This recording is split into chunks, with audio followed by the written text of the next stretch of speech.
understanding the different types of hip dips and what goes into the appearance of your hips. The first type, and one of the most common types, is just going to be the trochanteric depression. It's how your muscles insert at or around the GT, so the side glutes as well as the quads coming up. The TFL also does insert at or around the GT, but it doesn't actually insert onto the GT. It inserts around it into the IT band. And 1/3 of people actually have a TFL that goes below the GT. People with this genetic variant can oftentimes fill in this area more than other people because their quad and TFL will end up overlapping and you have more tissue here to actually grow out this depression. I think this person actually has that genetic variant.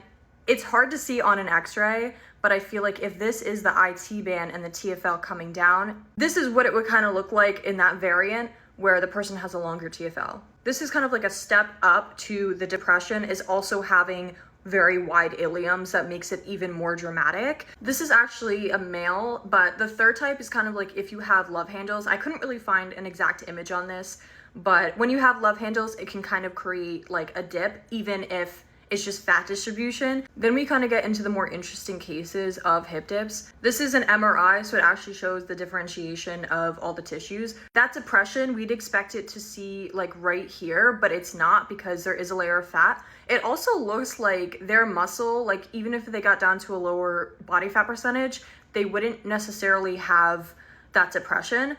But you can see that they still have a dip. That's either from their iliac crest right here dipping down in between, or it can be a combination of fat distribution as well as the iliac crest kind of creating that. There's an actual dip in the glute muscles, and that could be why it's coming up like this on the MRI. There's so many different things that go into the actual appearance of the hips, and not many people understand that it's not just bone structure. Here's another example that if this person lost body fat, they more than likely would have hip dips. The other person might not. It looks like they do have somewhat of hip dips. I don't know if this is either from the love handles, like fat distribution, or this could also be from like the side glutes going in as well. If you're interested in getting a deeper dive on your own anatomy, join the waitlist for the body design system in my bio. It goes through understanding your anatomy and then strategically training based on your goals.